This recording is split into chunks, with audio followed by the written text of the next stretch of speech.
Ya hablamos de la Biblia y dijimos que la Biblia es la palabra de Dios inspirada por Dios y es útil para corregir, para enseñar, especialmente para que todos aquel hijo o hija de Dios pueda estar preparado para toda buena obra. Hablamos de quién es Jesús. La semana pasada hablábamos de quién es Jesús.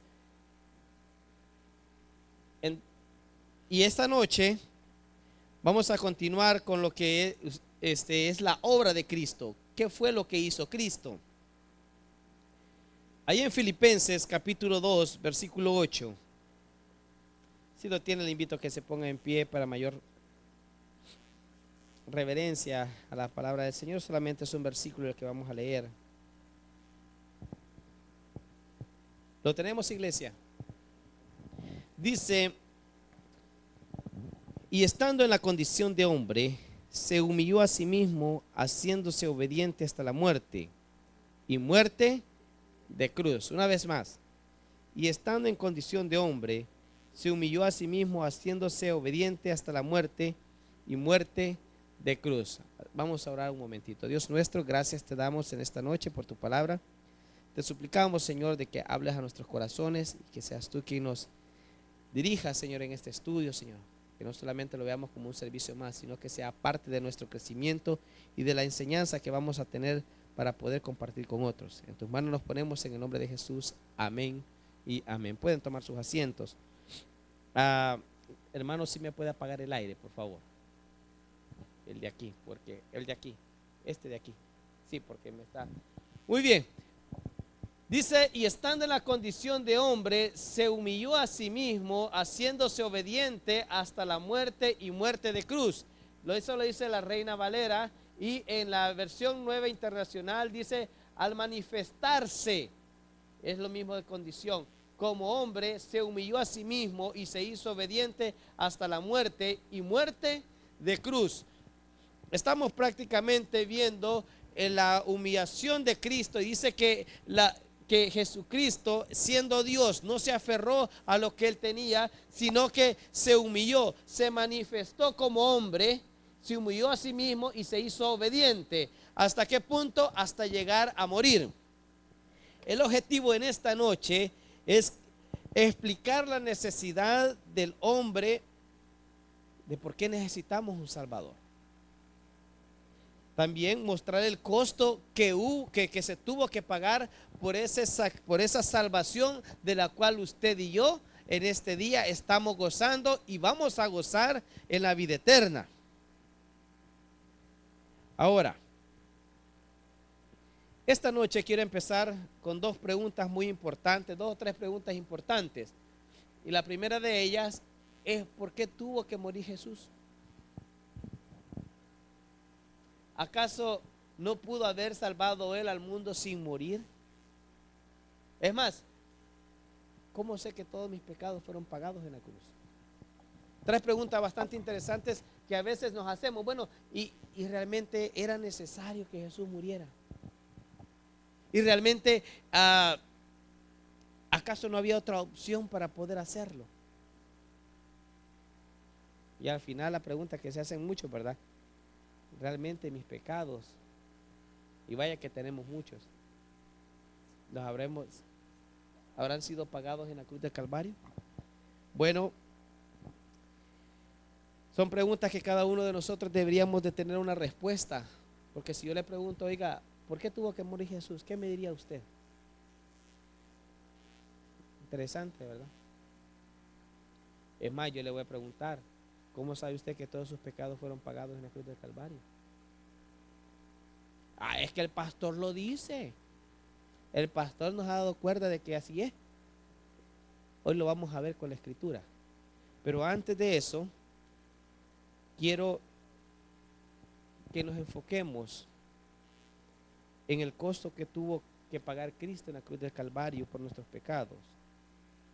Y que la muerte de Cristo fue el acto supremo de amor.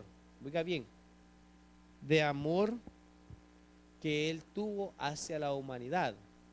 Romanos 5:8 dice que Dios demuestra su amor por nosotros, en que aún siendo pecadores, Cristo murió por nosotros. ¿Cree usted que Jesús no sabía lo que íbamos a hacer nosotros? Si antes que naciéramos Él ya sabía, ay, me va a dar guerra ya.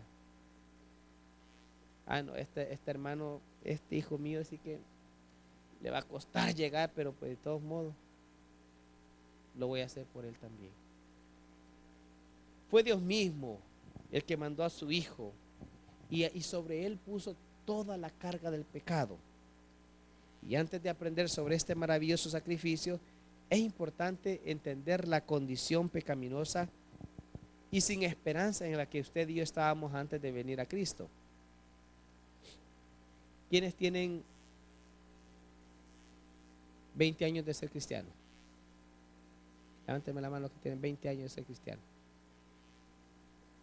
Un poco tienen menos. 15, vaya. 15 años de ser creyente. 4.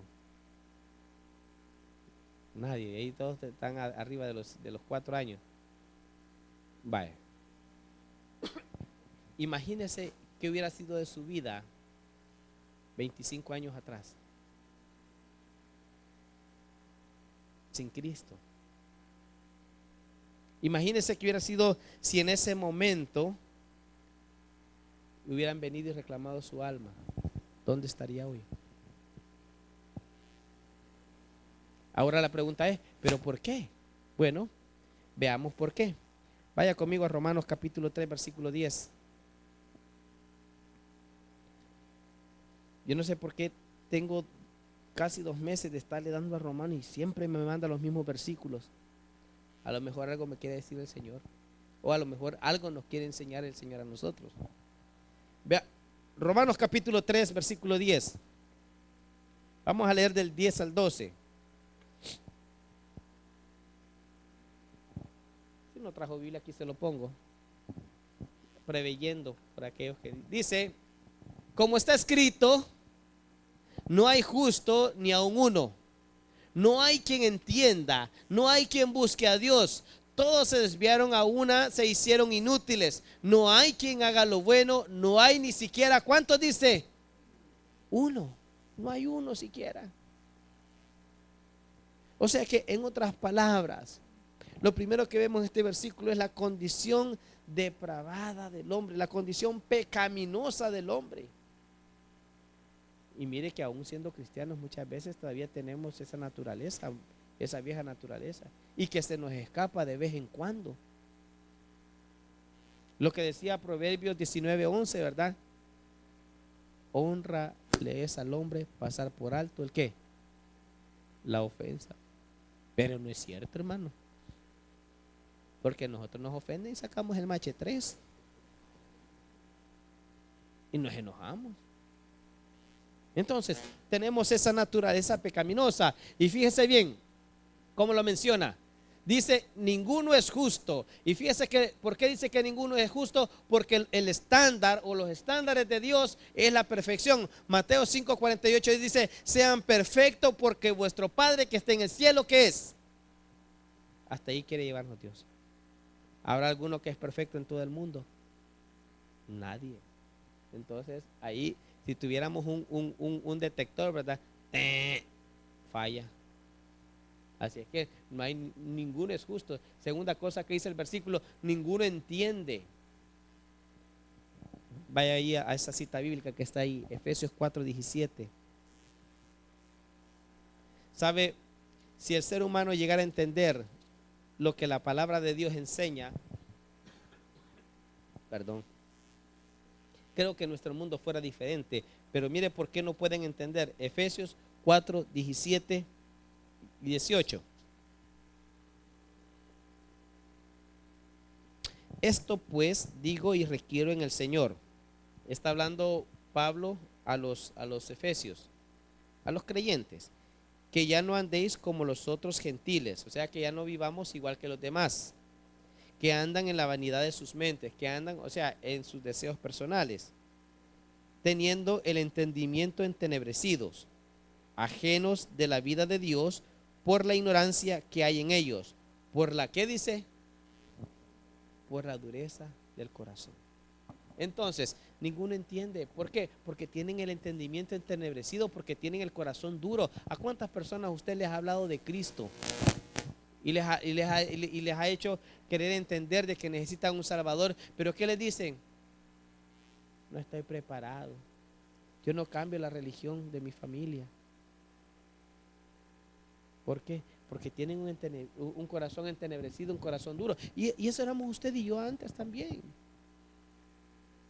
¿Usted cree que a mí me gustaba el evangelio de chiquito? No, hombre. Llegaban las hermanitas a tocarle la puerta a mi abuelita. Lidia se llamaba mi abuela. Niña Lidia, dígale a Alfredito que venga a la reunión familiar. Y le decía, dile que no estoy, le decía. Y me saltaba el plafón y al otro lado iba a salir para no encontrarme. Y allá me las encontraba tocando otras puertas. Ah, aquí viene, mire, venga, lo queremos invitar. Vamos a tener refrigerio, me decían. Dureza de corazón. Muchos de nosotros pasamos por eso. Nos escondíamos.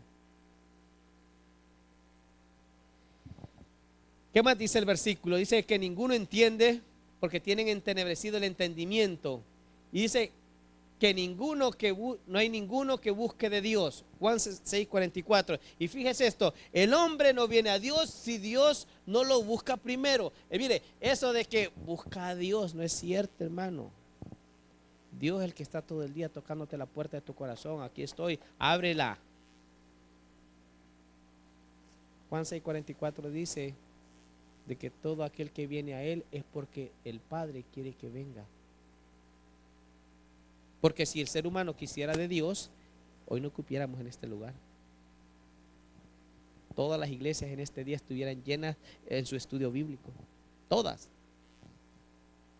Es más, los canales de televisión tuvieran grandes pérdidas monetarias porque nadie estuviera viendo televisión, estuviera en un estudio bíblico. Pero nadie, ninguno busca de Dios. Nadie. Si a los cristianos nos cuesta, ¿sí o no? Nos cuesta venir a la iglesia. Nos cuesta leer la Biblia, nos cuesta orar, nos cuesta cantar, nos cuesta servir. Imagínense las personas que no conocen de Cristo. Ahora, veamos qué más dice este versículo. Esos versículos son bien interesantes para que vea la condición del ser humano y por qué necesitamos la obra de Cristo. Todos se han desviado. ¿De quién nos hemos descarriado? ¿De quién nos hemos descarriado? ¿De quién nos hemos desviado? ¿De quién? Dígalo, de Dios. Isaías 53:6 dice, cada uno se desvió por su propio camino. Búsquelo para no parafrasearlo. Me gusta más como lo dice él, como yo lo digo. Isaías 53:6. Todos nosotros. A ver. ¿Ya la encontró? Vale, leámoslo juntos entonces para que no solo me caiga a mí. Amén. Dice, todos nosotros nos descarriamos como oveja. O sea que la oveja no siempre va a querer andar en el carril, sino que también la oveja se va a descarriar. Cada cual se apartó por su camino, mas Jehová cargó en él el pecado de todos nosotros. O sea que no es extraño, hermano, que los hermanos se desvíen. No es extraño porque todos nos descarriamos. Pero los cristianos no se descargan. ¿Cómo no, hermano? Si lo que pasa es que hacen cosas que nadie se da cuenta. Tal vez no fuman, no toman, no mujerían, no adulteran, nada de eso, pero tienen un carácter de los mil demonios. Y es parte. Pero le caen mal los hermanos de allá. Pero está enojado con los familiares. Esa es parte de estar descarriado. Cada uno se descarrió, dice, todos nosotros nos descarriamos como ovejas, cada cual se apartó por su camino, mas Jehová cargó en él el pecado de todos nosotros. Y es fácil descarriarse. Es fácil ceder a la tentación. Lo veo muy serio, hermano. Pasemos al siguiente mejor. Este me encanta. ¿Qué dice el versículo ese? Se hicieron, ¿qué dice? Inútiles. Pero fíjese que no está hablando de algo inútil físico, sino que se está refiriendo a una vida inútil espiritual. Efesios 2:1. Efesios 2:1. Recuerda que estamos en estudio bíblico, así es que requisito número 1 para venir al estudio bíblico, la Biblia. Amén. Bienvenidos. Efesios 2:1. Vaya. ¿Lo tiene? Dice, y Él os dio vida a vosotros cuando estabais muertos en vuestros delitos, pecados. Entonces, ¿qué significa volverse inútil? Estar muerto espiritualmente.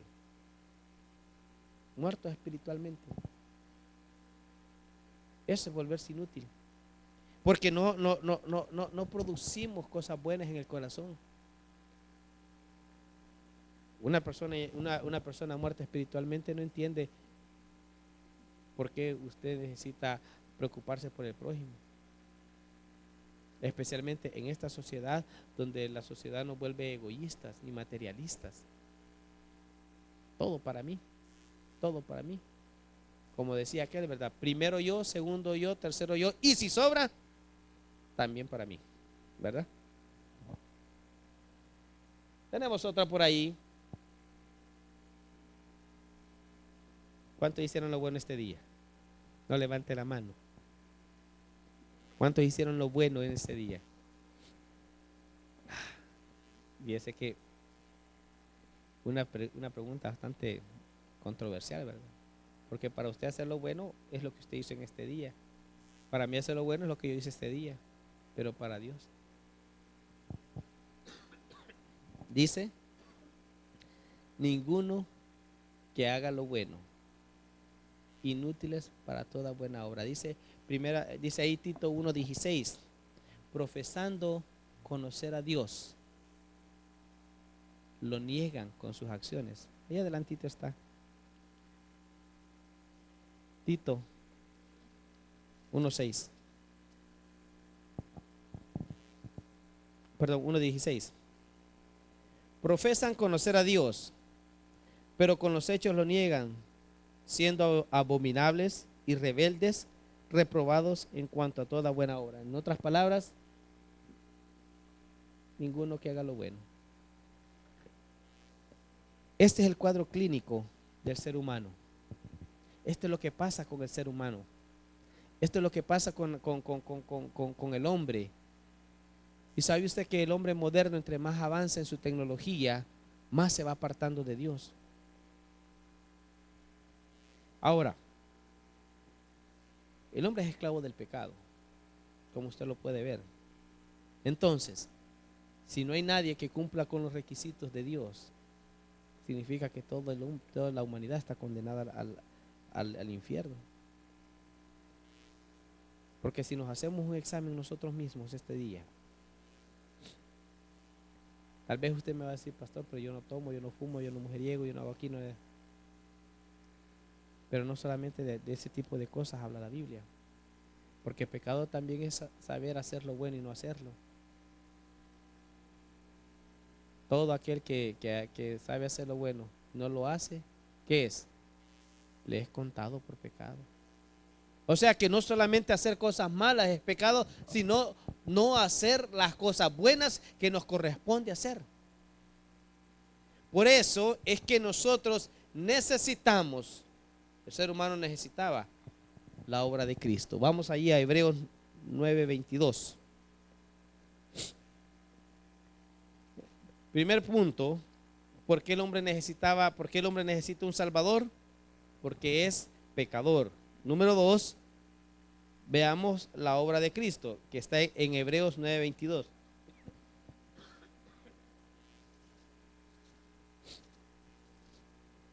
Hebreos 9:22.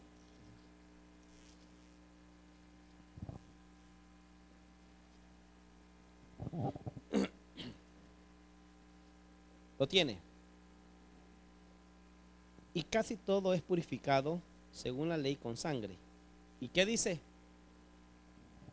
Y sin derramamiento de sangre no se hace remisión de pecado. ¿Por qué tuvo que morir entonces Jesús? Porque la ley lo está exigiendo. Porque la ley de Dios lo pide. Sin derramamiento de sangre no hay remisión de pecados.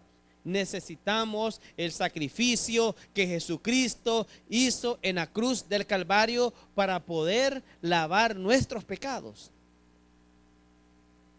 Es lo que le está diciendo.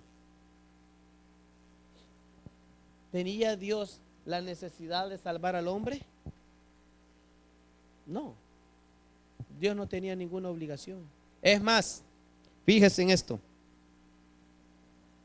Fíjese en esto. Dice que los ángeles pecaron, ¿verdad? Y que Dios los condenó. Para ellos no hay opción. Ya están condenados. Para ellos no hay espacio. Están condenados. Para ellos no hay una oportunidad como la que usted y yo tenemos de poder ser salvos a través de Jesucristo. Dios no tenía la obligación de querer, de poder, no tenía esa necesidad de salvar al hombre. Él no tenía por qué. Pero solo hay dos palabras para esta pregunta. Y la hermana lo dijo: amor y justicia. ¿Qué significa esto? Bueno, significa Juan 3:16. ¿Alguien lo sabe de memoria? Porque de tal manera amó Dios al mundo. Romanos 5:8. Mas Dios muestra su amor para con nosotros, que aún siendo pecadores, Cristo murió por nosotros. Dios sabía lo que usted iba a hacer. Dios sabía lo que iba a hacer, lo que yo iba a hacer. Pero aún así, Él tomó la decisión de morir por nosotros. Y la justicia de Dios demandaba que tenía que ser un sacrificio, como dice el versículo 22, y casi todo es purificado según la ley con sangre, y sin derramamiento de sangre no se hace remisión de pecado. No se pueden quitar. Ahora usted sabe para qué es la sangre de Cristo. ¿Para qué? Para perdón de pecados, no para andar espantando demonios. Es para perdonar nuestros pecados. Para eso Él la derramó. Ahora, ¿qué beneficios trajo esto? Vamos a ver algunas cosas. Yo le quiero preguntar, cuando usted se hace ciudadano de los Estados Unidos de Norteamérica, ¿qué beneficios tiene? Usted puede votar, ¿verdad? Los que son residentes todavía no, ¿verdad? Mucho menos los que no tienen documentos, ¿verdad? Es que queremos que gane Obama, decíamos. Pues sí, pero solo se quedó con ese deseo, ¿verdad? Porque no pudiera votar. Ahora, tiene sus privilegios. Usted tiene el derecho que a donde esté, usted puede ir a la embajada americana y pedir protección. ¿Verdad que sí? Si usted ha quedado atrapado en un país, el gobierno manda por usted. Fíjese esto: los beneficios que tuvo el sacrificio o la obra de Cristo. Nuestros pecados fueron pagados. 3:18, primera de Pedro. Vamos a hablar de eso un poquito. Primera de Pedro 3:18. ¿Cómo sabe usted que sus pecados fueron pagados?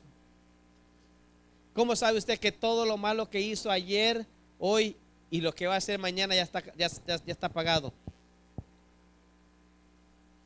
Mire lo que dice primera de Pedro 3:18.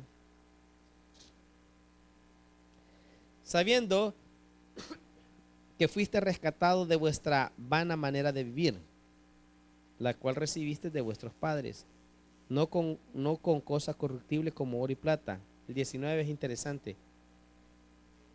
¿Ah? ¿Estamos bien, no? Oh, no, perdón. Gracias. Ya ves, eso me pasa por escribir a la carrera. Vamos a ver. 3:18. Y... No, después no, es primera de Pedro. Pri- primera de Pedro es. Primera de Pedro.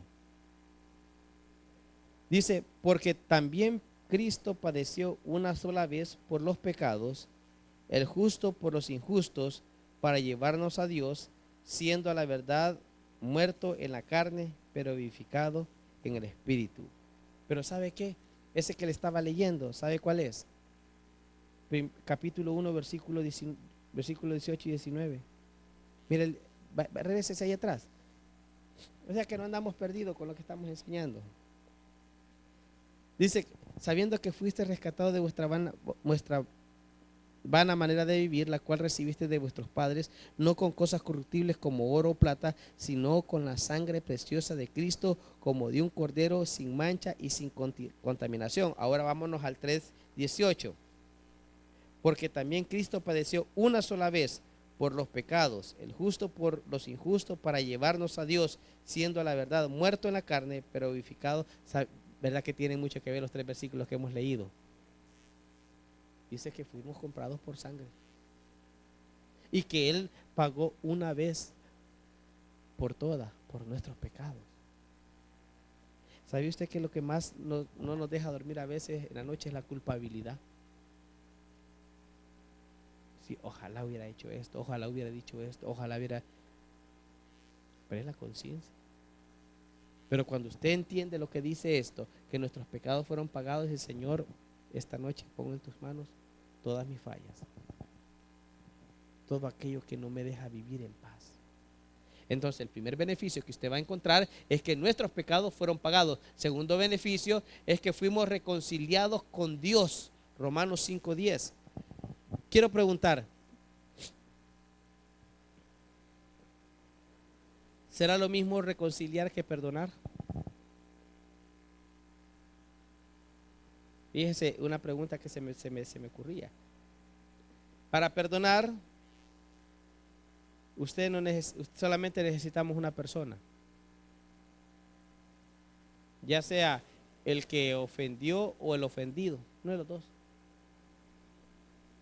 Por ejemplo, el ofendido perdona aunque el otro no esté. Ya está bien, yo ya lo perdoné, no importa, a saber dónde estará, pero ya lo perdoné. Si es el que ofendió, dice, bueno, pues yo le pido a Dios que me perdone, pero pues yo hice esto, pero pues ni modo, ¿verdad? Una persona. Para reconciliarse, usted necesita dos personas. La reconciliación es ponerse de acuerdo y volver a retomar lo que se había, la relación que tenía. Romanos 5:10 lo dice. Vamos a ver. Dice, porque si siendo enemigos, fuimos, ¿qué dice? Reconciliados con Dios por la muerte de su Hijo, mucho más estando reconciliados seremos salvos. Entonces, segundo beneficio es que fuimos reconciliados. Primero fuimos perdonados, segundo fuimos reconciliados y tercero fuimos hechos justos. ¿Qué es justo? Es cuando a usted le quitan una pena. Y fíjese que mucha gente dice, no, es que yo no puedo, yo no entiendo cómo alguien que hizo un montón de cosas malas y aunque esté en la cárcel Dios lo puede perdonar. Es que no es por la justicia del humano que vamos a tener ese perdón. Ese perdón viene a través de la justicia de Dios, la cual es diferente a la suya. Porque en nuestra humanidad nosotros queremos que se haga justicia conforme nosotros pensamos. Y algunos todavía pensamos o creemos en la ley del talión, ¿verdad? Ojo por ojo, diente por diente. Algunos así pensamos todavía. Ah, si me la hizo, yo se la hago también. Si me dice una mala palabra, yo le digo 3 para que vea que yo también puedo. Entonces, es interesante. Permítame.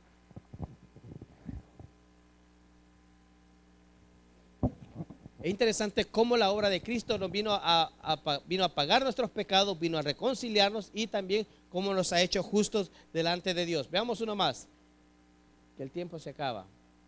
Nos liberta del pecado.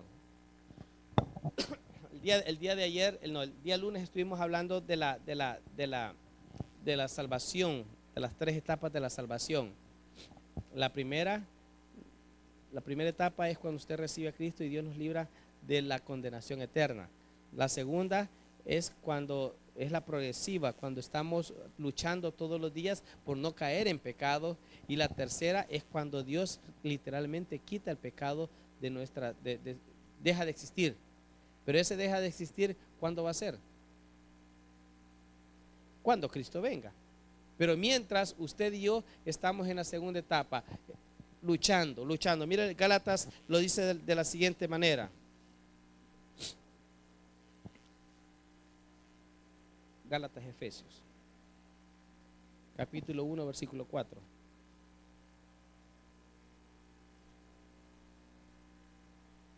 Al cual se dio a sí mismo. ¿Quién se dio a sí mismo, iglesia? Cristo, ¿verdad? El cual se dio a sí mismo por nuestros pecados. ¿Para qué? Para librarnos del presente siglo malo, conforme a la voluntad de nuestro Dios y Padre. Dice que se dio a sí mismo por nuestros pecados para librarnos del presente siglo malo. Cuando dice el presente siglo malo, estamos hablando de que todo lo que usted ve alrededor nos induce al pecado. Usted ve la televisión y está haciendo mucho calor y de repente ve que un amigo sale haciendo una carne asada y allá junto a la playa. Ya se armó. Ajá, si sabe cuál es, ¿verdad? O de repente dice, bueno, no solamente eso, sino que le invitan a que vaya al casino, le invitan a que vaya aquí, que vaya allá. Nunca le invitan a algo bueno. Nunca. Le invitan a muchas cosas, pero nunca le invitan a que usted busque un estilo de vida donde pueda agradar a Dios. Por eso dice que uno de los beneficios es que nos libra del pecado. ¿Y qué significa eso? Que a veces, van a haber veces, de que a usted se le ocurre ir a un lado y no se le concede. Y fíjese que iba para allá y se me reventó la llanta, ya no fui. Y yo iba para una fiesta y fíjese que pasó esto. Es Dios trabajando. Fíjese que cuando yo a veces me pasan a percances en la calle, yo le digo, no sé de qué me estás librando. No sé de qué me estás librando. Pero Él hace eso. Si usted se ha preguntado o no le ha pasado que tal vez en el momentito que usted iba a salir se retrasó 5 o 10 minutitos. Si usted hubiera salido antes de esos 5 o 10 minutos, usted hubiera sido el del accidente. Es Dios guardándonos diariamente. Es Dios guardando nuestras vidas diariamente. Dos más creo que tengo por ahí. Fuimos redimidos y perdonados. Efesios 1:7 dice que fuimos redimidos de nuestra mala manera de vivir. ¿Qué es redimido? Cuando alguien compra. ¿A usted alguna vez ha tenido cupones y ha tenido que ir a hacer el redeem? Dice que si usted compra tal cosa, le va a dar otra cosa. Entonces, eso es redimir. Cuando usted compra a través o hace un canje de algo. Dice que fuimos redimidos y perdonados y luego nuestro viejo hombre ha muerto. Y es lo que a veces usted y yo no entendemos. Que el viejo hombre es el que nos lleva a la calamidad. Y a veces es lo que más alimentamos. Es lo que a veces más le damos alas. ¿Sabe usted que en nuestra naturaleza humana muchos de nosotros no quisiéramos estar este día aquí? Yo no quiero ir. Yo le dije al hermano Carlos, yo no quería venir. Le dije a mi esposa, mejor hacerme una sopita y me quedé en la casa. Me dijo el hermano, hoy no va a llegar, me dijo. Pues ganas no me faltan, dije, para no llegar. Pero es nuestra naturaleza humana, jalándonos. Pero cuando usted recibió a Cristo, cuando usted entregó su vida a Cristo, dice que la naturaleza vieja ha muerto. Por eso se le llama el nuevo nacimiento, porque Dios lo hace nacer de nuevo espiritualmente. Pero cuando usted y yo no hemos recibido a Cristo, seguimos en esto, en el viejo hombre, y vivimos de acuerdo a lo que el mundo nos enseña. Quiero terminar con esto. La obra de Cristo es la demostración más grande de amor de Dios hacia el hombre. Si usted todavía no entiende o todavía no capta lo que Cristo hizo por usted, sería bueno que este día usted comience a pensar: ¿qué sería de su vida si no conociera de Dios? ¿Qué sería de nuestras vidas en este día si no conociéramos de Dios? ¿Saben? Muchos en este día están sin esperanza. Muchos en este día andan deprimidos, corriendo para todas partes, pensando en cómo van a hacer para mañana. Sin embargo, para usted y para mí tenemos una esperanza. Hoy, este día, estamos sentados acá, sabiendo de que lo que venga mañana, Dios va a tener control de eso. Necesitamos de Cristo, y toda persona que no tiene Cristo está destinada al infierno. Todos tenemos la oportunidad de volver nuestros ojos a la cruz. Todos tenemos la oportunidad de ser salvos de la condenación eterna a través de la obra de Cristo en la cruz de Calvario. Mi pregunta es: ¿cuántos de nosotros apreciamos eso? Yo le puedo asegurar, apreciamos los favores que las demás personas nos hacen, pero muchas veces despreciamos lo que Cristo hizo en la cruz. Y la idea de este estudio es que usted aprenda a apreciar lo que Cristo hizo en la cruz del Calvario, que usted también valore lo que Él hizo. Cuando usted y yo determinamos valorar lo que Cristo hizo en la cruz del Calvario, lo primero que usted va a sentir es un compromiso hacia Dios y un agradecimiento por lo que Él hizo. Yo quiero preguntar una última cosa. ¿Qué tal si este día le dijeran: usted va a ser crucificado por sus pecados?